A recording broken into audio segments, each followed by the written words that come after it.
ఈ వీడియోలో ఒక అతి ముఖ్యమైన టాపిక్. సో గత 2 వీడియోల్లో కూడా జయశంకర్ గారు అనిన మాటలు ఇవాళ ప్రపంచ స్థాయిలో మీకు చైనా మోడల్ కావాలా, అమెరికా మోడల్ కావాలా అని మాట్లాడారు. కానీ ప్రస్తుతము ట్రెండ్ ఏమిటి?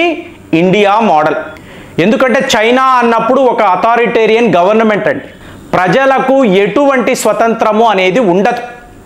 సో ప్రభుత్వము తీసుకునే నిర్ణయాలకు వాళ్ళు కట్టుబడి ఉండాలి. మరి అమెరికా మోడల్ అన్నారు అనుకోండి, ఒక ప్రజాస్వామ్య వ్యవస్థ. ప్రజలు డొనాల్డ్ ట్రంప్ అనబడే వ్యక్తిని ఎంచుకున్నారు. కానీ ఇవాళ ఇతను ప్రజల మాటలనే వినడము లేదు. తన ఇష్టానుసారం తనకు ఏం తోచిందో అది చేసుకుంటూ వెళితే ప్రజలు ఏమీ చెయ్యలేని పరిస్థితి.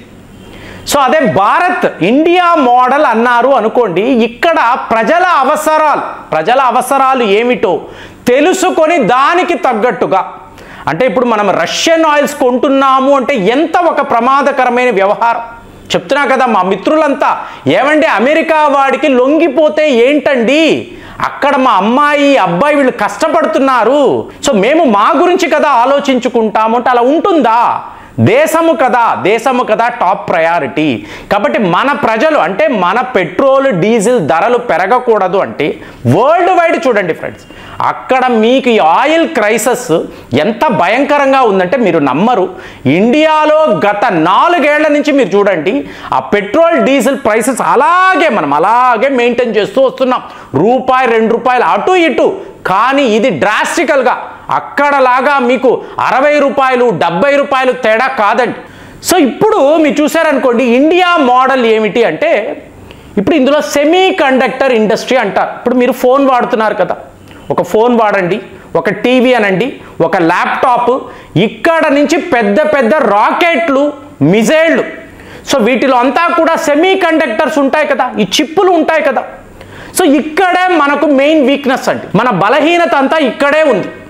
ప్రతి ఒక్క రంగంలోనూ దూసుకుపోతున్న భారత్ ఈ సెమీ కండక్టర్ అన్నప్పుడు ఇక్కడ మనము ఆలోచిస్తాం. ఎందుకు? మన పాలకులు, ఇంతకు ముందు ఉన్న పాలకులు ఈ రంగము గురించి ఆలోచించనే లేదు. ఎందుకంటే చైనా వాడిస్తున్నాడు కదా, అమెరికా నుంచి వస్తున్నాయి కదా, మనకు ఏంటి?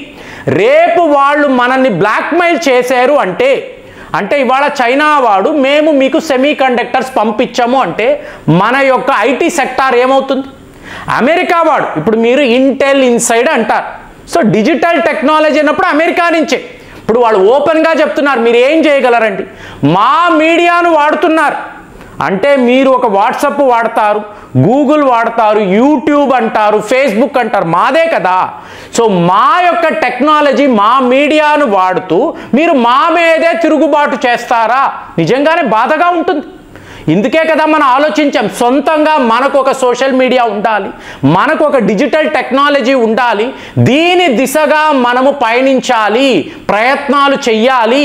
మొన్నటికి మొన్న సెప్టెంబర్ 2వ తారీఖు మన దేశ ప్రధానమంత్రి నరేంద్ర మోదీ గారు విక్రమ్ 3201 అంటే మీకు మైక్రో ప్రాసెసర్, దేశీ టెక్నాలజీతో మనము తయారు చేసుకున్న ఒక మైక్రో ప్రాసెసర్ని ఈయన ఇనాగరేట్ చేశారు. మీకు ఇస్రో యొక్క లెబొరేటరీ, అక్కడే వీటికి సంబంధించిన పరిశోధనలు జరిగాయి. ఏంటి? ప్యూరెస్ట్ ఆఫ్ ద వాటర్ కావాలి, దాని గురించే లడాక్ వద్ద ఇంత పెద్ద స్టాండ్ ఆఫ్ జరిగింది. అక్కడ మీకు నీరు ఇలా సెమీ కండక్టర్స్ తయారు చేయడానికి అద్భుతంగా మీకు ఉపయోగపడుతుంది. అంటే మన దేశములోనే సర్వము ఉంది, కానీ మనం ప్రయత్నము చెయ్యలేదు. సో ఇవాళ మనము ప్రయత్నాలు మొదలుపెట్టాం. ఎలాగా? ఏ స్థాయిలో? 20 బిలియన్ అమెరికన్ డాలర్స్ మనం ఈ సెమీ కండక్టర్స్ ఇండస్ట్రీలో పెట్టుబడిగా పెడుతున్నాం. ఇదేమైనా చిన్న దేశమా?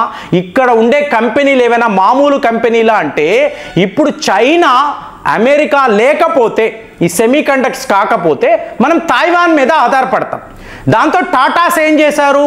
ఈ తైవాన్ ప్రభుత్వంతో కలిసి మేము 11 బిలియన్ అమెరికన్ డాలర్స్ ఖర్చు పెట్టి, ఇప్పుడు ఈ డోలేరా అంటారు గుజరాత్లో, సో అక్కడ వీళ్ళు ఒక సెమీ కండక్టర్ ప్రాసెసింగ్ యూనిట్ని పెడుతున్నారు. అలాగే మురుగప్ప గ్రూప్ అని అంటారు, ఒక దిగ్గజ సంస్థ సౌత్ ఇండియాకు చెందినది. వీళ్ళు హెచ్సిఎల్తో కలిసి మేము ఈ డిజైనింగ్, ప్రాసెసింగ్ ఇవంతా కూడా భారత్లోనే చేయబోతు. అంటే మీరు ఒక్కసారి ప్రయత్నాలు చేసి ఇలాంటి దిగ్గజ సంస్థలను సంప్రదించి, అది ఉండదు కదా, ఇప్పుడు మీకు టాటా వాళ్ళు మేము ఎయిర్లైన్స్ పెడతామండి అని చెప్పి ఆ మంత్రి గారి దగ్గరికి వెళ్ళారు. ఆయన ఏమన్నాడు, నాకు ఎంత ఇస్తారండి, ఎన్ని వేలు లంచముగా, ఎవరు టాటా గారితో రతన్ టాటా అని ఒక మంత్రి ఇలా లంచం ఇస్తారా అని అడిగాడంటే వాడిని ఓపెన్గా మీరు ఉరి తీయాలి, అంతే కదండి. అలాంటి వాడు ఇవాళ కూడా మీకు పార్లమెంట్లో కూర్చొని ఉంటాడు. ఇలాంటి దరిద్రులు ఉన్నప్పుడు మీకు దేశం ఎలా ముందుకెళ్తుంది? సో ఇది ఆలోచించారనుకోండి, ఇప్పుడు కరెక్ట్ అయిన పరిస్థితి. మీరు ఏం చేసినా ఇప్పుడే చేయాలండి.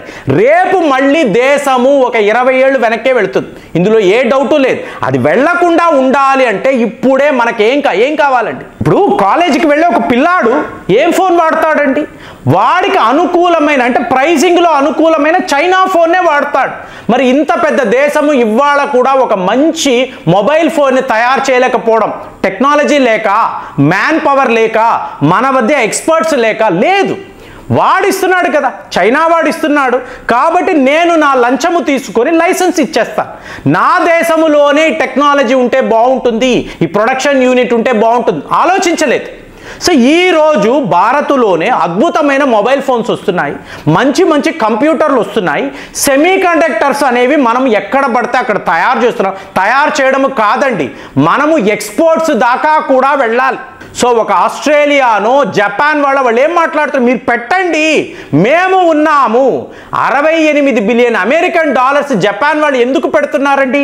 ఇలాంటి టెక్నాలజీ, ఇలాంటి భారత్ యొక్క టెక్నాలజీని, మ్యాన్ పవర్ని మేము ఉపయోగించుకోగలము, ఇలాగ మేము ఎదగగలము, మీకు సపోర్ట్గా నిలబడగలము.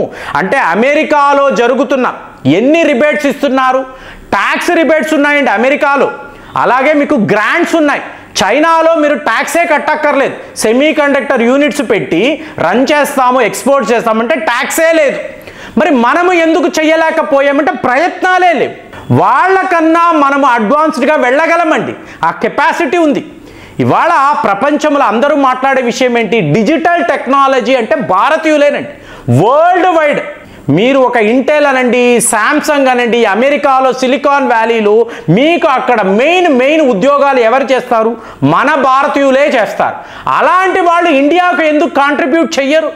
భారత్ యొక్క ఎదుగుదలలో వీళ్ళు ఎందుకు భాగము కారు అంటే వాళ్ళందరూ అక్కడే సెటిల్ అయిపోయారు. మాకు ఆ దేశాలే బాగున్నాయి, అక్కడే మేము హ్యాపీగా ఉన్నాము అంటున్నారు. అంటే ఏంటి? భారతీయులకు ఆ టాలెంట్ ఉంటుంది, ఆ కెపాసిటీ ఉంటుంది, ఆ మ్యాన్ పవర్ అనేది మనం ఇక్కడ సృష్టించుకోవాలి. ఇప్పుడు చైనా వాళ్ళు అమెరికా వెళుతున్నారండి, బాగా చదువుకుంటున్నారు. అమెరికాలో ఎలాంటి అడ్వాన్స్డ్ టెక్నాలజీ ఉందో నేర్చుకొని మళ్ళీ వీళ్ళు చైనా వెళ్ళి అక్కడ ఆ దేశము ఎదగడానికి వాళ్ళందరూ కాంట్రిబ్యూట్ చేస్తున్నారు. కానీ మన భారతీయులు ఏం చేస్తారంటే ఆ దేశంలోనే అడాప్ట్ అయిపోతారు. వీళ్ళందరూ మేము అమెరికన్స్ అన్నట్టుగా అయిపోయి వీళ్ళు అక్కడే ఉండిపోతున్నారు.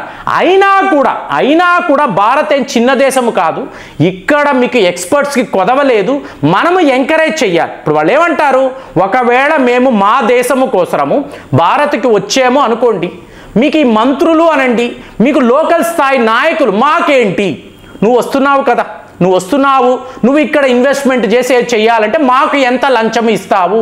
ఒరే మేము దేశము కోసం వచ్చామురా, మాకు అక్కడ హాయిగా మంచి జీవితం ఉందన్నా కూడా నాకు ముందు లంచాలు ఇవ్వు. ఇది ఇక్కడ పరిస్థితి. ఈ పరిస్థితి మారింది అనుకోండి. ఇవాళ మోదీ గారు సెప్టెంబర్ 2 ఇనాగరేట్ చేశారు. మీకు మైక్రో ప్రాసెసర్ విక్రమ్ త్వరలోనే భారత్ అంతా కూడా స్ప్రెడ్ అయితే మనం చైనాను నమ్మక్కర్లేదు, అమెరికాతో మనకి ఏ పని ఉండదు. మన దేశంలోనే మనం అద్భుతమైన ఇలాంటి సెమీ కండక్టర్స్ చిప్పులు తయారు చేసుకోవచ్చు.